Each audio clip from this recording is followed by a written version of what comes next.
पहले पार्ट में जो सिर्फ एक ट्रेलर था, दूसरे पार्ट में वो पूरी तरह से धमाका बन चुका है। ये कहानी है जसकीरत सिंह रांगी की, जो अपने देश के लिए अपना सब कुछ दांव पर लगा देता है। एक मामूली सा दिखने वाला आदमी जो पाकिस्तान जाता है और वहाँ हमजा अली मजारी बनकर अंडरवर्ल्ड और राजनीति की सबसे गहरी परतों में घुस जाता है। उसका मकसद सिर्फ जासूसी करना नहीं, बल्कि उन चेहरों को बेनकाब करना और खत्म करना है जो हिंदुस्तान की शांति में जहर घोल रहे हैं। इस फिल्म में दिखाया गया है कि एक जासूस की जिंदगी कितनी अकेली और मुश्किल होती है। उसे अपनों से दूर एक नई पहचान के साथ दुश्मन के घर पे रहना पड़ता है, जहाँ एक छोटी सी गलती का मतलब सिर्फ मौत है। क्या जसकीरत अपने मिशन में कामयाब हो पाएगा या उसकी असली पहचान सबके सामने आ जाएगी? और सबसे बड़ा सवाल, क्या एक जासूस को कभी अपनी कुर्बानी का हक मिलेगा? चलिए देखते हैं आज की कहानी। कहानी की शुरुआत होती है जसकीरत सिंह रांगी की हंसती खेलती फैमिली से। जसकीरत के पिता भी डिफेंस में थे। दोनों बहनें और मम्मी पापा के साथ उसकी बहुत खुशहाल फैमिली थी। जसकीरत की बहन का चक्कर उसके ही एक दोस्त के साथ चल रहा था। सब कुछ एकदम बढ़िया चल रहा होता है, तभी सीन साल 2000 में पहुंच जाता है। उत्तर प्रदेश के इलाहाबाद की एक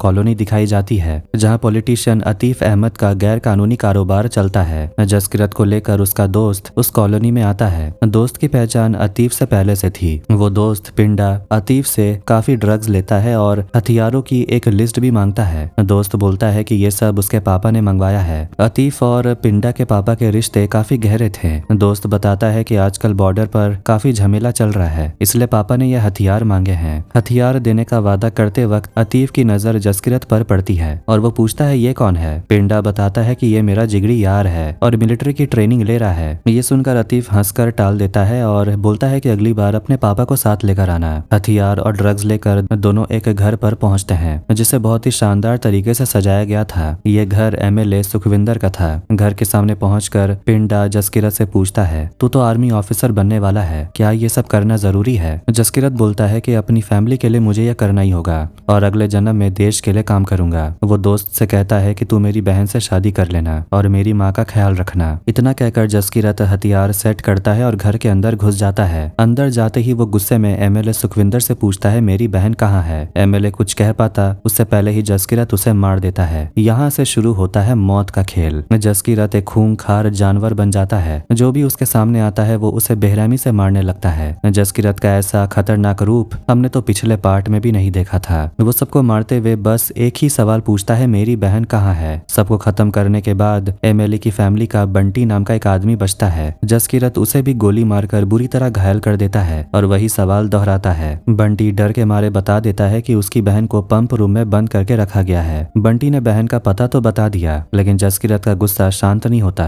वो बंटी को तड़पा कर मार डालता है। इसके बाद जसकीरत पंप रूम पहुंचता है तो दिखता है उसकी बहन जसलीन को बुरी तरह टॉर्चर करके बांधा गया था। बहन की ऐसी हालत देखकर जसकीरत फूट फूट कर रोने लगता है और अपनी बहन को वहां से बचाकर ले जाता है। कोर्ट के सीन में जसकीरत के वकील बताते हैं कि वो इतना खतरनाक क्यों बन गया था। दरअसल थोड़ी सी जमीन हड़पने के लिए एमएलए सुखविंदर ने जसकीरत के पिता को अधमरा किया और फिर पूरे परिवार के सामने खेत में फांसी पर लटका कर मार दिया। इतना ही नहीं, एमएलए के परिवार के 12 लोगों ने उसकी दूसरी बहन हरलीन का गैंग रेप किया और उसे मार दिया और फिर जसलीन को उठा ले गए। जसकीरत बार बार पुलिस और कानून के पास गया पर किसी ने मदद ही नहीं की। इसलिए जो लड़का आर्मी ऑफिसर बनने वाला था वो एक ही रात में मॉन्स्टर बन गया और उसने एमएलए समेत उन 12 लोगों को मार डाला। जब कानून ने कुछ नहीं किया तब जसकीरत ने खुद इंसाफ किया। विपक्ष का वकील बोलता है कि कानून से ऊपर कोई नहीं और 12 लोगों की जान लेने के लिए उसे फांसी होनी चाहिए। जज जसकीरत के खिलाफ फैसला सुनाते हैं, लेकिन उसे इसका कोई दुख नहीं है। वो अपनी बहन जसलीन से बोलता है वो खुश रहे और माँ का ख्याल रखे। वो अपनी माँ को भी आखिरी विदा देता है। कहानी साल 2002 में पहुंचती है। जब जसकीरत को जेल ले जाया जा रहा था तभी रास्ते में उस पर हमला होता है और उसे किडनैप कर लिया जाता है। उसे उठाने वाले लोग director of investigation bureau Ajay Sanyal के टीम के थे। टीम का एक मेंबर जसकीरत से बोलता है कि अगर मैं तुम्हारी जगह होता तो मैं यही करता। जसकीरत बोलता है कि बदला लेना इतना आसान नहीं होता, जिसके साथ बीतती है वही समझता है। तभी वहाँ अजय सन्याल आते हैं। अजय जसकीरत से बोलते हैं, मैं तुम्हें फांसी से बचा सकता हूँ और तुम्हारी माँ को भी सरकारी मदद मिलेगी, लेकिन तुम्हें वो करना होगा जो मैं कहूँगा। लेकिन जसकीरत अपनी जिंदगी से हार मान चुका था। अजय उसे समझाते हैं कि हम मर्द हैं, हारने के बाद भी हमें लड़ना पड़ता है। ये लड़ाई किसी मेडल के लिए नहीं है। तुम्हारे अंदर जो गुस्सा भरा है उसे तुम इस काम के जरिए सही जगह निकाल सकते हो। याद रखना, तुम घायल हो इसीलिए घातक हो। आखिर में जसकीरत अजय के साथ काम करने के लिए राजी हो जाता है। सीन अब 2004 घर में पहुंचता है। जसकीरत की बात उसकी बहन जसलीन से करवाई जाती है। उसे बताया जाता है कि उसकी माँ और बहन एकदम ठीक हैं और उन्हें सरकार से नियमित पैसे मिल रहे हैं, जबकि जसकीरत पुलिस कस्टडी से किडनैप हुआ था। इसलिए तय किया जाता है कि 36 साल तक उसके परिवार को ये पैसे मिलते रहेंगे। इसके बाद जसकीरत को बताया जाता है कि अब से उसकी ट्रेनिंग अफगानिस्तान के काबुल में शुरू होगी। उसे एक नया पासपोर्ट दिया जाता है जिसमें उसका नया नाम हमजा अली मजारी रखा जाता है। अजय पूछता है कि क्या तुम्हें इस नाम का मतलब पता है? जसकीरत बोलता है शेर। अजय बोलता है खूंखार शेर। जसकीरत अब हमजा बनकर काबुल आ जाता है और वहाँ उसकी कड़ी ट्रेनिंग शुरू होती है। अपनी पुरानी पहचान पूरी तरह मिटाने के लिए वो अपनी फैमिली की आखिरी फोटो भी जला देता है। इसके बाद वो पाकिस्तान के लयारी शहर पहुंचता है और वहाँ क्या होता है ये तो हमने पहले पार्ट में देखा ही था। इसके बाद कहानी 11 सितंबर 2009 पर शिफ्ट होती है। जसकीरत अपनी फैमिली की यह कहानी एक दूसरे जासूस आलम भाई को सुना रहा था। वो कहता है कि जिस दिन से मैं हमजा बना हूँ उसी दिन जसकीरत मर गया था। अब रहमान डकैत की मौत के बाद लग रहा है कि हमजा जिंदा हुआ है। अब मुझे अपनी जिंदगी का असली मकसद समझ आ गया है। इसके बाद वो आलम से पूछता है कि आप यहाँ कैसे आए? आलम भाई कहानी सुनकर इतने इमोशनल थे इसलिए वो बोलते हैं कि अपनी कहानी फिर कभी सुनाऊंगा। इधर रहमान डकैत की लाश की फोटो अजय के पास भेजी जाती है जिसे देखकर वो काफी खुश होते हैं। रहमान के जनाजे में बहुत से लोग जमा होते हैं। वहाँ रहमान की वाइफ उल्फत हमजा को थप्पड़ मारती है क्योंकि उसके रहते रहमान की जान नहीं बच पाई। रहमान डकैत की मौत के बाद लयारी शहर में उसके दुश्मन अरशद पप्पू का दबदबा शुरू हो जाता है। रहमान को विदा करने के बाद सीन एसएसपी असलम की तरफ जाता है। एसएसपी अच्छी तरह जानता है कि मेजर इकबाल ही इंडिया में होने वाले आतंकी हमलों को लीड करता है। मेजर ने एसएसपी से पूछा कि तुमने रहमान डकैत को क्यों मारा? एसएसपी ने बताया कि ये बदला था। बड़े साहब के साथ जो हुआ उसका बदला मैंने लिया है। अब ये बड़े साहब भी एक बहुत ही रहस्यमय किरदार है। मेजर बोलता है कि अब लयारी में जो भी आएगा वो बहुत खतरनाक होगा। एसएसपी कहता है मैं उसे देख लूंगा। इसके बाद मेजर अपने लोगों से कहकर वहाँ रह रहे इंडियन स्पाई परिवार को जिंदा आग में जलवा देता है। एसएसपी ये सब अपनी आंखों से देखता है। मेजर फिर से एसएसपी को टोकता है कि रहमान को मारना सही नहीं था, ऐसी गलती दोबारा मत करना। दूसरी तरफ रहमान का छोटा भाई उजैर गुस्से में पागल हो जाता है। वो एसएसपी असलम को मारने के लिए निकलता है लेकिन हमजा उसे समझाता है कि अभी सही वक्त नहीं है, पहले तुम्हें अपने भाई की जगह लेनी होगी। हमजा उसे रहमान की गद्दी पर बिठाता है। गद्दी पर बैठते ही उजैर सिर्फ एसएसपी को मारना चाहता था। तब हमजा बताता है कि तुम उसे अभी नहीं मार पाओगे क्योंकि उसके पास टास्क फोर्स है। हमजा उसे समझाता है कि एसएसपी ने रहमान को अकेले नहीं मारा बल्कि उसे रहमान की जानकारी अरशद पप्पू ने दी थी। कांटे से कांटा निकालने का हमजा का यह प्लान काम कर जाता है। अब दोनों गैंग के बीच जंग शुरू हो जाती है। उजैर अपनी टीम के साथ पप्पू की गैंग पर हमला कर देता है। इसमें एसएसपी असलम और नेता जमील भी शामिल होते हैं। इसी जंग के बीच जब एसएसपी असलम का फोन आता है तो जमील समझ जाता है कि लयारी में अरशद पप्पू को पकड़ने के लिए गैंग वार चल रहा है। जमील तुरंत पप्पू को कॉल करके छुप जाने के लिए बोलता है। इस वजह से ना तो एसएसपी उसे पकड़ पाता है और ना ही उजैर। तब हमजा उजैर से बोलता है कि पूरी लयारी में आग लगा दो, फिर पप्पू अपने आप बाहर आ जाएगा। लयारी के हालात बहुत खराब हो जाते हैं जिसमें हमजा भी शामिल था। जब पप्पू के दुकानों और ठिकानों में आग लगा दी जाती है तो पप्पू घबरा कर जमील को फोन करता है और उसे कराची से कहीं दूर ले जाने को बोलता है। जमील उसे अपनी मिल्क फैक्ट्री में आने के लिए बुला लेता है। पप्पू अपने कुछ खास लोगों के साथ वहां पहुंचता है लेकिन वो बुरी तरह जाल में फंस जाता है। उस फैक्ट्री में हमजा और उजैर पहले से ही मौजूद थे। पप्पू की आंखों के सामने उजैर ने पहले ही उसके करीबी लोगों को बेरहमी से मारा। फिर पप्पू को लहू लुहान करके गाड़ी में बांधा और लयारी के बाजार ले आया। वहाँ सबके सामने उजैर ने पप्पू का गला काटा और फिर उसके कटे हुए सिर से फुटबॉल खेलने लगा। हमजा चुपके से इस पूरे घटना का वीडियो बना लेता है। ये वीडियो देखकर पाकिस्तान के नेता जायरी, जमील, मेजर इकबाल और एसएसपी असलम के साथ मीटिंग करते हैं। जायरी गुस्से में बोलता है कि लयारी में ये सब क्या हो रहा है? सरेआम गला काटकर फुटबॉल खेला जा रहा है। लयारी हमारे हाथ से निकलती जा रही है और मुझे ऊपर जवाब देना पड़ता है। वो मेजर इकबाल से कुछ करने को बोलता है। तब एसएसपी असलम एक प्लान देता है कि हम स्कूल जाने वाले 5 बलोच बच्चों को टेररिस्ट बताकर गिरफ्तार कर लेते हैं जिससे लोगों का ध्यान इस घटना से हट जाएगा। जायरी को ये प्लान पसंद आता है। फिर सवाल उठता है कि उजैर का क्या किया जाए। मेजर बोलता है उसे मार देते हैं लेकिन जमील मना कर देता है। वो कहता है कि रहमान डकैत की मौत के बाद लयारी के हालात पहले से ही खराब हैं। अगर उजैर को भी मारा गया तो दंगे भड़क सकते हैं, इसके बजाय उसे गिरफ्तार करना ठीक होगा। फिर जेल में उसकी मौत कैसे हुई इस पर कोई सवाल नहीं उठाएगा। जायरी को भी ये बात सही लगती है और वो कार्रवाई करने का आदेश देता है। जमील जाकर उजैर को डरा देता है कि तुम्हारे नाम का अरेस्ट वारंट निकल गया है, इसलिए तुम पाकिस्तान से भाग जाओ। ये सुनकर उजैर फिर से गुस्से में आ जाता है और एसएसपी असलम को मारने के लिए निकलता है, पर हमजा उसे रोक लेता है। हमजा समझाता है कि अगर अभी एसएसपी को कुछ हुआ तो पूरी फौज आ जाएगी और कोई नहीं बचेगा। बदला लेना है तो पहले जिंदा रहना होगा, इसलिए तुम दुबई चले जाओ, यहाँ का सब मैं संभाल लूंगा। हमजा उजैर को लेकर एयरपोर्ट आता है। दूसरी तरफ एसएसपी असलम स्कूल के 4 बलोच बच्चों को उठाता है और उन्हें बेरहमी से गोली मार देता है। जैसे ही उजैर एयरपोर्ट के अंदर जाता है, हमजा तुरंत दुबई इंटेलिजेंस को खबर कर देता है कि उजैर असल में कौन है। दुबई एयरपोर्ट पर उतरते ही पुलिस उसे पकड़ लेती है। असल में हमजा ने अपने ससुर जमील के साथ मिलकर मैदान साफ कर दिया था। उजैर के गायब होते ही हमजा रहमान की गद्दी पर बैठ जाता है और वो बन जाता है लयारी का नया किंग। लाइव टीवी पर जब हमजा देखता है कि असलम ने मासूम बच्चों को टेररिस्ट बताकर खुद को हीरो बना लिया तो उसे काफी गुस्सा आता है। वो जमील से कहता है कि बच्चों को निशाना बनाकर आप लोगों ने ठीक नहीं किया और मुझे इस बारे में पहले क्यों नहीं बताया। जमील बोलता है कि अगर बता भी देता तुम क्या कर लेते, वो लोग बहुत ताकतवर हैं और पूरा पाकिस्तान उनके हाथ में है। हमजा बोलता है कि पाकिस्तान का दिल कराची है और कराची का दिल लयारी है, तो लयारी में विपक्षी पार्टी कौन है। जमील बताता है कि एमएमपी का नवाब। ये सुनकर हमजा बोलता है अब हम पीपीए को छोड़कर एमएमपी के साथ हाथ मिलाएंगे। जमील इस बात से सहमत नहीं था क्योंकि वो खुद पीपीए का नेता था,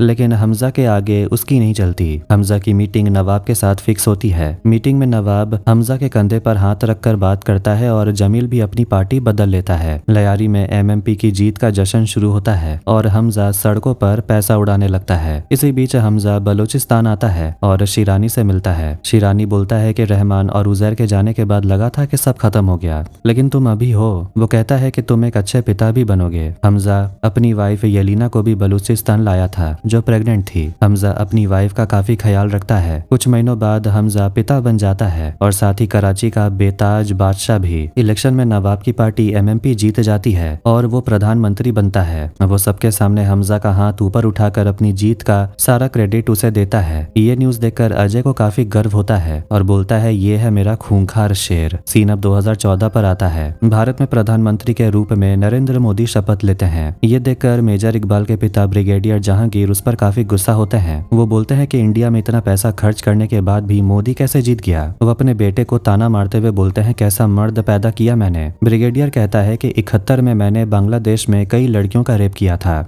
जिनके बच्चे आज वहाँ हैं। अगर उस वक्त किसी एक को ले आता तो वो कम से कम तुझसे बेहतर काम आता। इकबाल ये सब चुपचाप सुनता रहता है। तभी इकबाल के पास बड़े साहब का फोन आता है। बड़े साहब पूछते हैं कि हमजा अभी कहाँ है। इकबाल बताता है वो बलोचिस्तान में है। उधर बलोचिस्तान में हमजा का शानदार स्वागत किया जाता है और वो अब शेर बलोच बन जाता है। वहाँ से लौटने पर इकबाल हमजा से बोलता है कि हमारे बड़े साहब ने तुम्हें बुलाया है। हमजा हैरान होकर पूछता है बड़े साहब का मतलब मैं समझा नहीं, ये बड़े साहब कौन है। तब इकबाल बताता है मेरा भी एक बाप बैठा है। दोनों बड़े साहब के आलीशान महल में पहुंचते हैं। वहाँ हमजा को शुरुआत में बड़े साहब से मिलने को नहीं दिया जाता, उसे बाहर इंतजार करना पड़ता है। फिर जब उसे बड़े साहब के कमरे में जाने का मौका मिलता है तो वो उन्हें देखकर दंग रह जाता है। ये बड़े साहब कोई और नहीं बल्कि मुंबई धमाकों का मास्टरमाइंड और मोस्ट वांटेड मुजरिम दाऊद इब्राहिम था। वो अब बेड पर अपना इलाज करवा रहा था, लेकिन वो लेटे लेटे न सिर्फ पाकिस्तान बल्कि इंडिया की भी सारी चीजें कंट्रोल कर रहा था। जब सब वहाँ जमा होते हैं तो दाऊद बोलता है कि यूपी में चुनाव करवाने हैं और इसके लिए बहुत पैसा चाहिए। वो मौजूद डीलर बताता है कि 11 करोड़ की नकली करेंसी तैयार है जो नेपाल के रास्ते यूपी जाएगी। दाऊद बोलता है कि 60,000 करोड़ रुपए और लगेंगे जो यूपी के अतीफ अहमद तक पहुँचाने हैं। हमजा ये सब बड़ी हैरानी से सुन रहा था। तभी मेजर इकबाल हमजा की पहचान बड़े साहब से करवाता है। बड़े साहब हमजा को देखकर बोलते हैं तुम्हारे बारे में बहुत सुना है, अब तुम्हारी एक जिम्मेदारी है, तुम्हें पंजाब देखना है। हमजा समझ नहीं पाता कि वो क्या कह रहे हैं। तब इकबाल उन्हें समझाता है कि पंजाब से पाकिस्तान तक ड्रग्स की स्मगलिंग होती है जिससे बहुत सारा पैसा आता है और यही पैसा फिर इंडिया के खिलाफ इस्तेमाल किया जाता है। ये जानकर हमजा अंदर से हिल जाता है। दाऊद हमजा से बोलता है कि बॉर्डर पर तुम्हें कोई दिक्कत नहीं हो, इसके लिए मैं एसएसपी असलम को बोल दूंगा। बड़े साहब से मिलने के बाद हमजा आलम भाई के साथ बैठता है और पूछता है कि अब बड़े भाई से दोबारा कब मिलना होगा?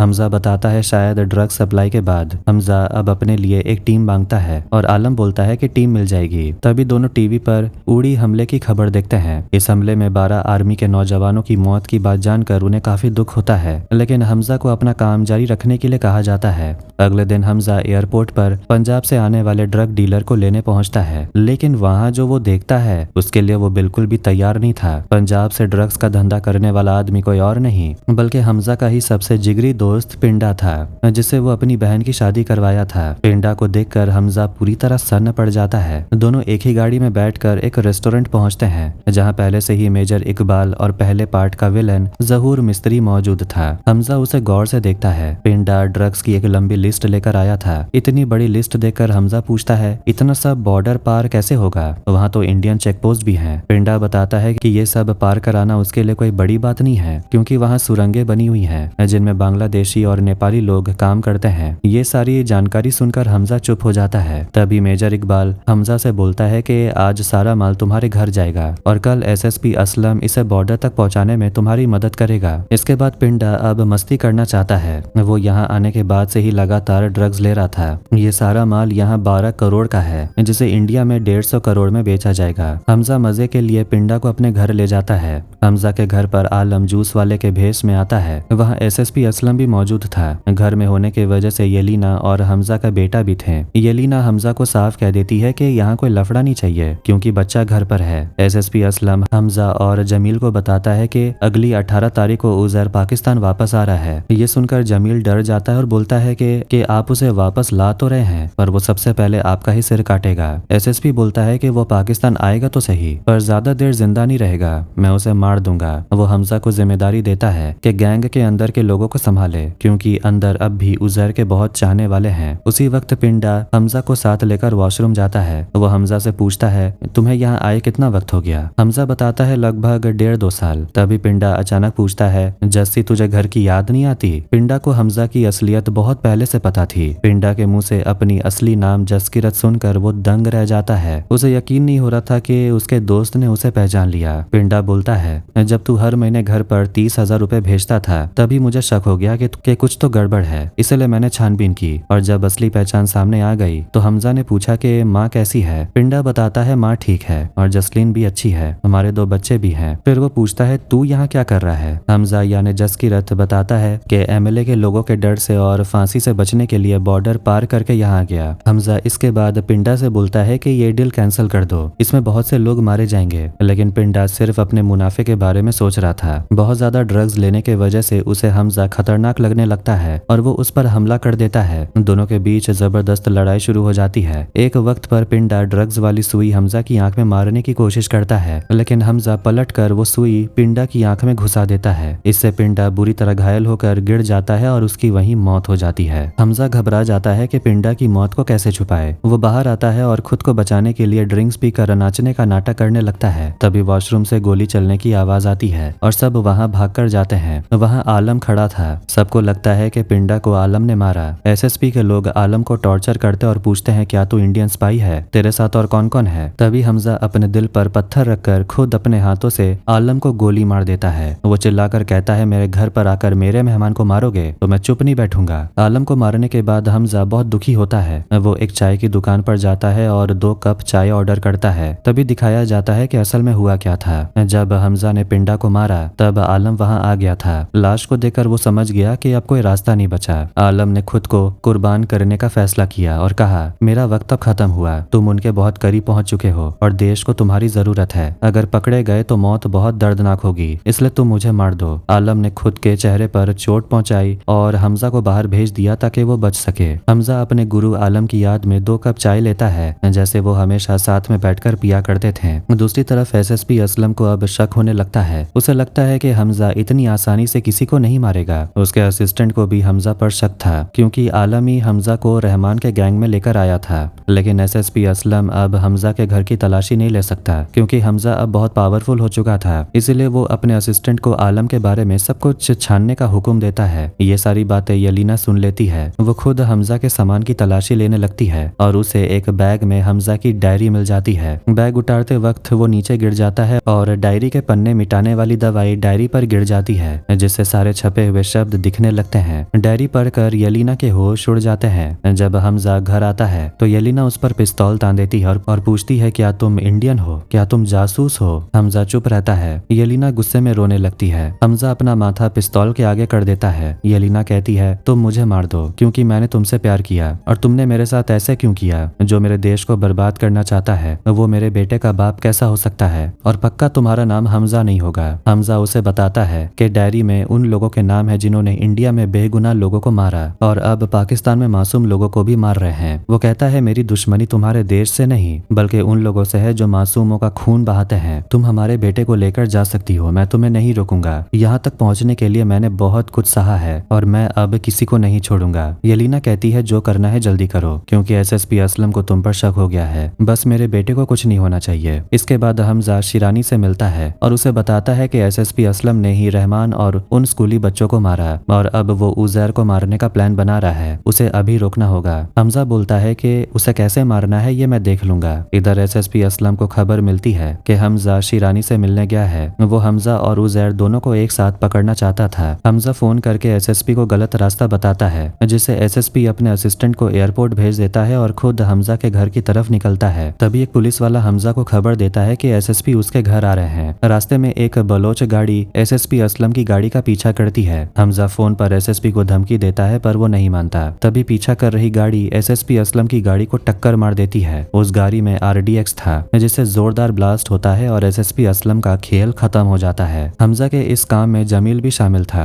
हमजा अपनी तरफ से एसएसपी असलम की डेड बॉडी पर फूलों की बड़ी माला चढ़ाता है। असलम के खत्म होने के बाद उजैर को कराची सेंट्रल जेल लाया जाता है जहां उसे 12 साल की जेल होती है। हमजा उजैर से मिलने जाता है और कहता है कि कोई दिक्कत नहीं होगी, तू मेरा भाई है और मैं तुझे जल्दी बाहर निकालने की कोशिश करूंगा। वो जेलर को भी बहुत सारे पैसे देता है ताकि उजैर वहां सुरक्षित रहे। इसके बाद हमजा दुबई जाता है। वहां वो अपने होटल के कमरे का दरवाजा खुला देखकर सावधान हो जाता है। अंदर जाने पर उसे अजय और उसका असिस्टेंट मिलते हैं। अजय सबसे पहले हमजा से आलम भाई के बारे में पूछता है और फिर उसकी फैमिली का हाल लेता है। इसके बाद वो बताता है कि 11,000 करोड़ की नकली करेंसी यूपी पहुंच चुकी है। हमजा जानकारी देता है कि वो लोग नेपाल के रास्ते 60,000 करोड़ रुपए और भेजने की कोशिश कर रहे हैं। इन नकली पैसों से वो अतीफ अहमद को चुनाव जिताना चाहते हैं। अजय कहता है कि अब तुम फ्री हो और पाकिस्तान जो चाहे कर सकता है, अब बदला लेने का वक्त आ गया है। हमजा भी कहता है कि अब पाकिस्तान देखेगा कि हिंदुस्तान क्या कर सकता है। अजय की टीम जांच करती है तो पता चलता है कि हमजा की जानकारी एकदम सही है और यूपी में 60,000 करोड़ रुपए पहुंच रहे हैं। तभी ऑपरेशन ग्रीन लीफ शुरू होता है। साल 2016 में प्रधानमंत्री नरेंद्र मोदी 500 और 1000 के पुराने नोट बंद कर देते हैं। इससे अतीफ और उसके पैसों के डीलर जावेद के होश उड़ जाते हैं। वो मेजर इकबाल को फोन करते हैं लेकिन वो भी कुछ कर नहीं पाता।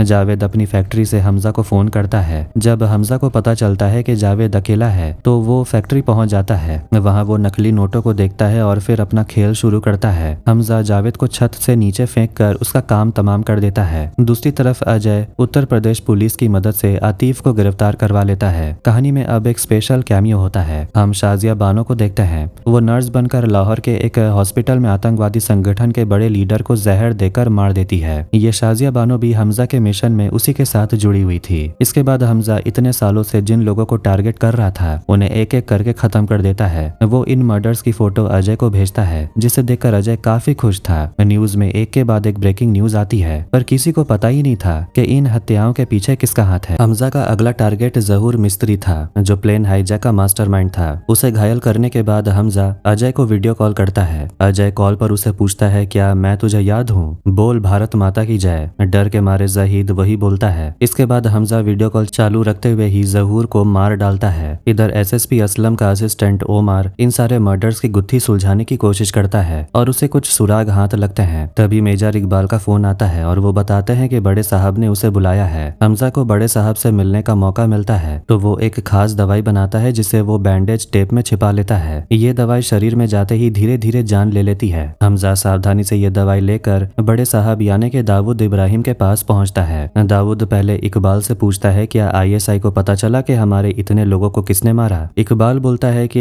ये रॉ का काम है। तब दाऊद ऐलान करता है कि अब इंडिया सबसे बड़ा हमला देखेगा। इस बार 4-5 लोग नहीं बल्कि हमारे 40 से 50 मुजाहिदीन एक साथ हमला करेंगे। वो इस मिशन की जिम्मेदारी अतीफ अहमद को देने का हुक्म देता है। इकबाल बताता है कि अतीफ भले ही जेल में हो पर पर वो वहाँ से भी सब कुछ हैंडल कर सकता है। दाऊद हमजा को सारे हथियार तैयार रखने का आदेश देता है और इकबाल उसे हथियारों के साथ एक मदरसे में बुलाता है। जब सब लोग बड़े साहब का हाथ चूम कर बाहर निकल रहे होते हैं तब हमजा वो दवाई लगाने की कोशिश करता है, लेकिन तभी नर्स आ जाने की वजह से वो कामयाब नहीं हो पाता। बड़े साहब के घर से निकलकर हमजा अपने असिस्टेंट रिजवान को अगला टारगेट लॉक करने के लिए बोलता है। ये रिजवान भी असल में हमजा के साथ ही था। अगले दिन मेजर इकबाल एक मदरसे में सभी मुजाहिदीनों को इकट्ठा करता है और उन्हें भड़काऊ भाषण देता है, ठीक वैसे ही जैसे टेररिस्ट देते हैं। दूसरी तरफ यूपी के जेल में अतीफ को फोन करके बताया जाता है कि इस बार 40 से 50 लोग जा रहे हैं और उन्हें संभालने का सारा इंतजाम उसे ही करना है। आतिफ कहता है आज मेरा मेडिकल चेकअप है, उसी बहाने मैं सब सेटिंग कर दूंगा।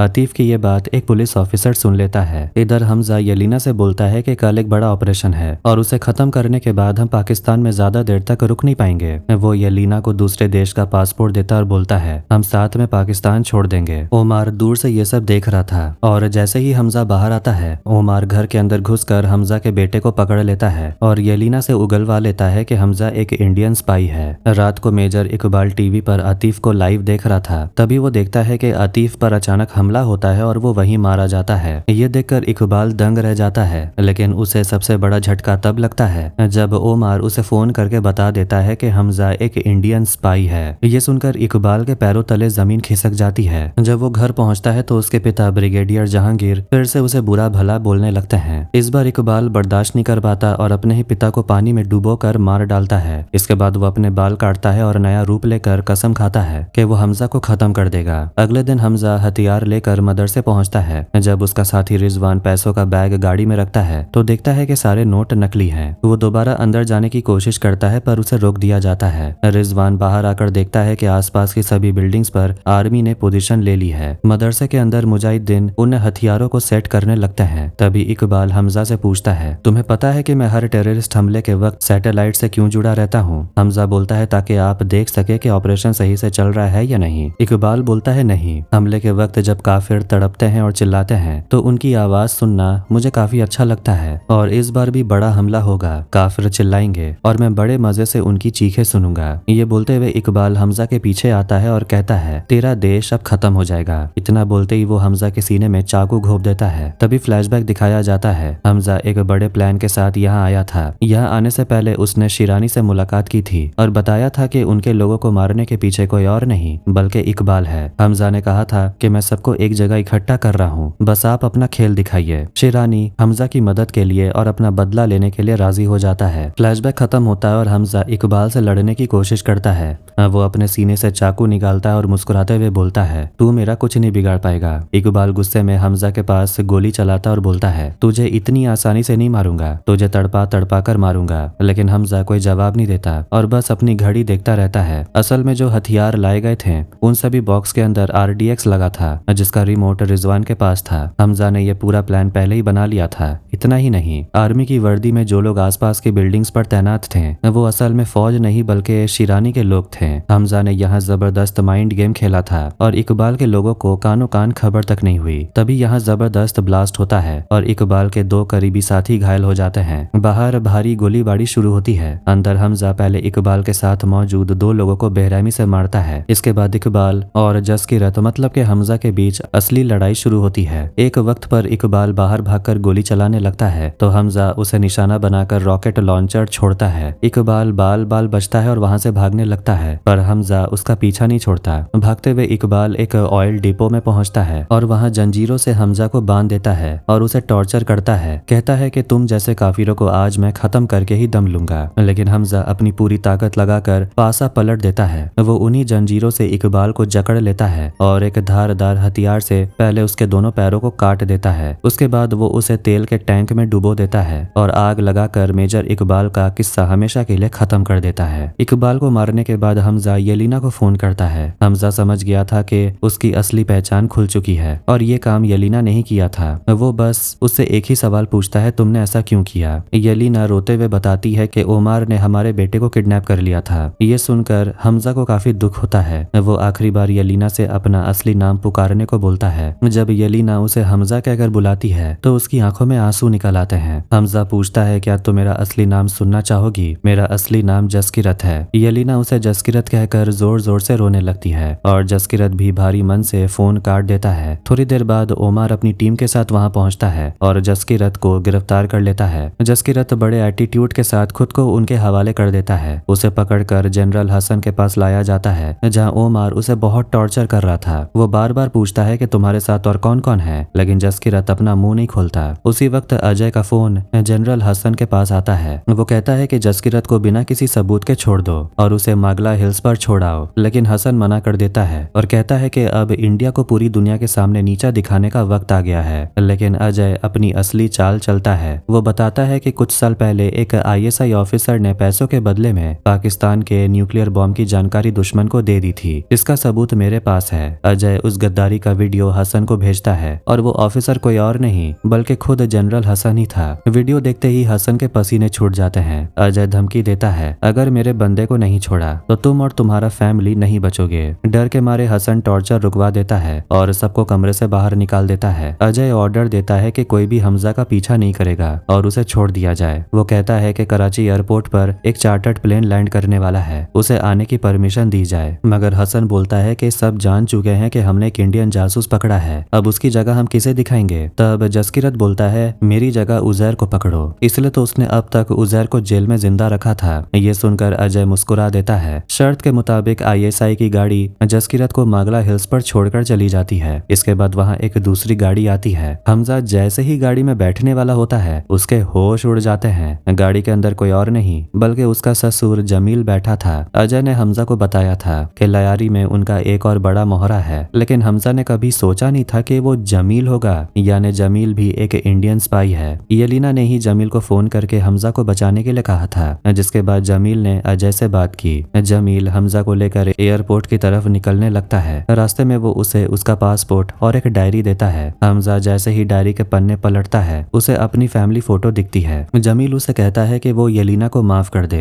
फिर हमजा पूछता है, आप यहाँ कितने सालों से हैं? जमील बताता है कि वो 45 साल से यहाँ है और उसे राजनीति में घुसने के लिए ही भेजा गया था। एयरपोर्ट पहुंचकर हमजा बोलता है कि एक अफसोस रह गया कि मैं दाऊद इब्राहिम को मार नहीं सका। तब जमील उसे एक वीडियो दिखाता है। असल में बहुत पहले ही जमील ने हाथ मिलाते वक्त दाऊद के शरीर में वो जहरीली दवा डाल दी थी। आज तक तड़प तड़प कर मर रहा है, जो जमील की वजह से ही है। ये सब देखकर हमजा अपने ससुर को तो अपना गुरु मानने लगता है। हमजा विदा लेकर प्लेन में बैठ जाता है। अब वो हमजा अली मजारी नहीं बल्कि जसकिरत सिंह रांगी बनकर अजय के सामने हाजिर होता है। अजय उसके काम की बहुत तारीफ करता है। जब जसकिरत कुछ पुरानी बातें पूछना चाहता है तो अजय बोलता है, कल सुबह 8:30 बजे सब बताऊंगा, तब तक तैयार रहना। रात के वक्त जसकिरत अपनी फैमिली फोटो देखकर काफी इमोशनल हो जाता है और आखिर में उसे जला देता है। अगली सुबह अजय का असिस्टेंट उसे आकर खबर देता है कि हमने एक एसेट को खो दिया, यानी वो कहीं गायब हो गया है। जसकिरत अब अजय के पास जाने के बजाय ट्रेन पकड़कर अपने घर पठानकोट की तरफ निकल पड़ता है। रास्ते में ट्रेन में एक छोटे बच्चे को देखकर उसे अपने बेटे की बहुत याद आती है। जब वो अपने गांव के उस घर में पहुंचता है तो वो दूर से ही देखता है कि उसकी माँ, बहन और बहन के दोनों बच्चे बहुत खुशी से अपनी जिंदगी जी रहे थे। ये देखकर जसकिरत को तसल्ली होती है, लेकिन वो उनके सामने जाने की हिम्मत नहीं जुटा पाता। उसे डर लगता है कि कहीं उसके वापस आने से परिवार की खुशियां फिर से छीन न जाए। और फिल्म यहीं पर एंड हो जाती है। लास्ट में दिखाया जाता है कि जसकिरत ने 2002 में इस मिशन के लिए कितनी खतरनाक ट्रेनिंग ली थी और उसी ट्रेनिंग की मदद से उसने रहमान और इकबाल को मौत के घाट उतार दिया। खैर, फिल्म की कहानी तो काफी दमदार थी। एक जासूस की जिंदगी कितनी मुश्किल होती है, ये फिल्म में बहुत ही शानदार तरीके से दिखाया गया है। और रणवीर सिंह की एक्टिंग की तो क्या ही बात की जाए। उसकी हर फिल्म से ऐसा लगता है कि इससे बेस्ट कुछ और नहीं हो सकता। खैर, वीडियो को यहीं पर एंड करते हैं। तो कैसा लगा आज का स्टोरी कमेंट करके जरूर बताएं। वीडियो पसंद आया तो वीडियो को लाइक कर दे, चैनल को भी सब्सक्राइब कर दें। मिलते हैं नेक्स्ट वीडियो में। Take care.